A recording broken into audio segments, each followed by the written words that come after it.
Good evening, visitors. Welcome to the Australian War Memorial's Last Post ceremony. My name is Robert Adams, and joining us today from the Royal Australian Air Force is Flight Lieutenant Rebecca Pentreath. We warmly welcome the family of Flight Lieutenant Donald Atherton Irving, whose story will be told shortly. We also warmly welcome Air Commodore Peter McDermott, retired, National Vice President of the Air Force Association. We welcome the veterans who have served, those that are still serving, and the families that love and support them. The live stream of this ceremony is made possible by the Returned and Services League of Australia and the RSL and Services Clubs Association. We welcome members who are watching the broadcast of this ceremony across Australia. During this evening's ceremony, wreaths will be laid at the base of the pool of reflection by family and visitors to the memorial. If you are able, I now invite you to please stand and join in singing the national anthem.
The Australian War Memorial was the vision of Charles Bean, Australia's First World War official historian. Bean landed with the Australian troops on Gallipoli and stayed with them at the front through to the end of the war. The idea of this national memorial and museum came to him at Pozières, France, in the depths of the bloody fighting of 1916. Bean's idea was that this would be a place where families and friends could mourn loved ones buried in faraway places. It would also be a place that could help all Australians understand what these men and women had endured and what they had done for us. Bean's vision, to which we remain true, is best expressed as inscribed in the entrance to the memorial's galleries. Here is their spirit in the heart of the land they loved, and here we guard the record which they themselves made. Tonight we'll read the story behind just one of those on the Roll of Honour, which lists the names of more than 103,000 men and women who have given their lives for us during war and on operations over more than a century. But first we present a lament, Flowers of the Forest. Wreaths or floral tributes will now be laid at the base of the pool of reflection.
Today, we remember and pay tribute to Flight Lieutenant Donald Atherton Irving. Donald Irving was born in Brisbane on the 10th of January, 1916. He was one of 4 children born to sugar chemist Ernest Irving and his wife Dorothy. Irving received his early education at McNaid State School before attending Brisbane Grammar School, where he was a keen athlete and swimmer. Irving went on to follow his father's profession, becoming a sugar chemist. Moving to Richmond in New South Wales, he began working for the Colonial Sugar Refining Company at their Broadwater mill.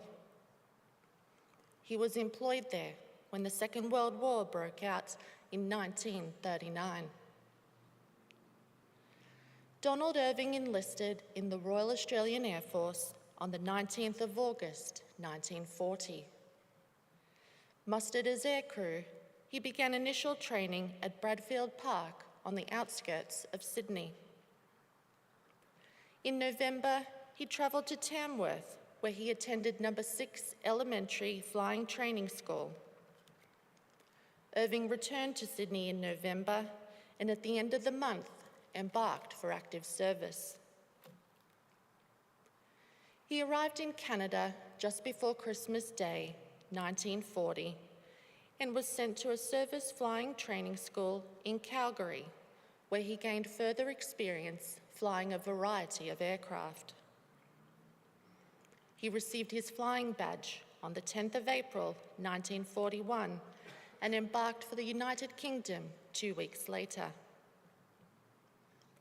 As part of the Empire Air Training Scheme, he was one of almost 27,500 RAF pilots, navigators, wireless operators, air gunners, and flight engineers who, throughout the course of the war, joined Royal Air Force squadrons or Australian squadrons based in Britain. At the end of May 1941, Irving was allocated to No. 19 Operational Training Unit at the Royal Air Force Base, Kinloss. He and his comrades trained as night bomber crew and learned to fly Armstrong Whitworth Whitley twin-engined medium bombers. In August, Irving was allocated to his first operational unit, No. 77 Squadron of the Royal Air Force. Based at Leaming in North Yorkshire, the squadron formed part of No. 4 Group of Bomber Command, undertaking bombing raids against enemy targets in occupied Europe. One of Irving's first raids with his new squadron took place on the 20th of September 1941, when he flew as co-pilot during a raid on the German capital, Berlin. Irving and his comrades dropped their bomb load on a concentration of flak north of Sylt before being recalled to base as a result of dangerous weather conditions. Over the months that followed, Irving conducted a further 16 raids on locations in Germany and occupied France. On the 27th of February 1942, Irving was captain of a 5-man crew flying Whitley Zulu 6943 in an attack on enemy territory.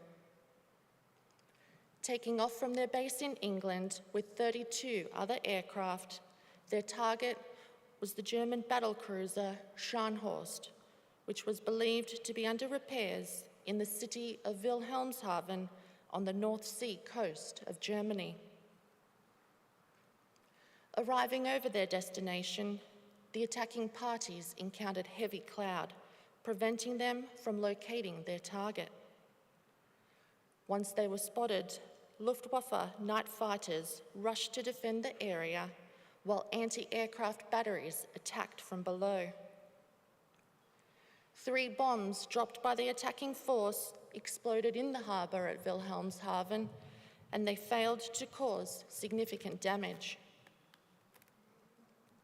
When the aircraft returned to base, it was discovered that 3 Whitleys from number 77 Squadron had failed to return. Among them was Irving and the rest of the crew in Whitley Zulu 6943. Nothing further was heard of Irving or the other crew listed missing after the raid. By August 1942, it seemed unlikely that news of their safety would be received. The Department of Air told Irving's father, "It is feared that all hope of finding your son alive must be abandoned. I desire to extend to you the sincere sympathy of this department in the great anxiety which you have suffered and in the loss of your gallant son in the service of his country." After the war, official investigations into the fate of Irving and his crew were conducted.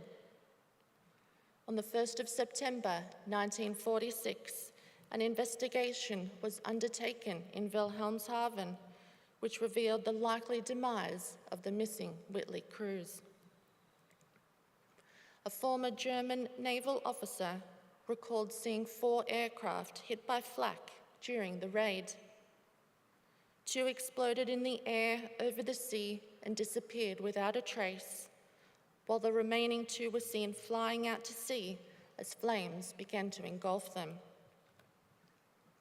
With no further trace of the wreckage of the Whitleys or the graves of the crew, it was presumed that Irving and the other missing crew were among those aircraft seen to have crashed after being hit by anti-aircraft fire on the 27th of February 1942.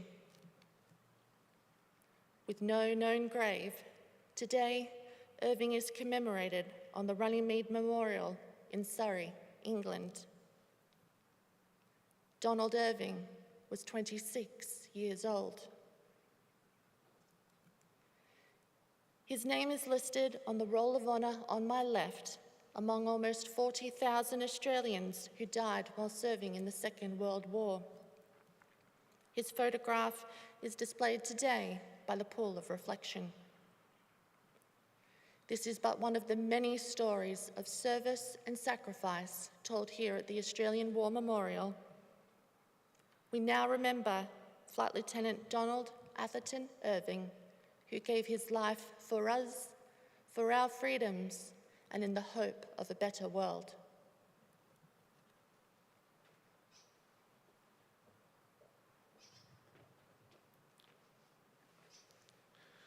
For those who are able, I now invite you to please stand for the reading of the ode and the sounding of the last post.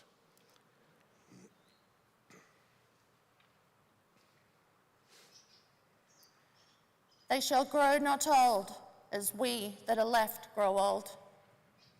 Age shall not weary them, nor the years condemn. At the going down of the sun, and in the morning, we will remember them. We will remember them.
Lest we forget.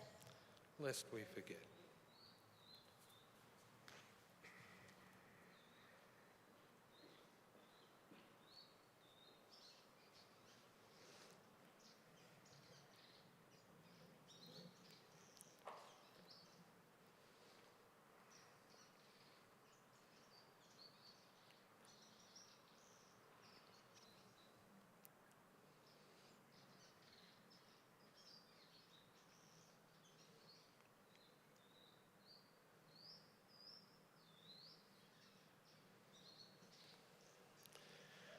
We leave you this evening with the words of the memorial's founder, Charles Bean. Many a man lying out there at Poziere or in the low scrub at Gallipoli with his poor, tired senses barely working through the fever of his brain has thought in his last moments, well, it's over. But in Australia, they will be proud of this. Ladies and gentlemen, girls and boys, that concludes the last post ceremony. On behalf of the Director, staff and volunteers, we thank you for visiting the Australian War Memorial today and for your continued support during the memorial's development project. We wish you all a very pleasant evening. Thank you.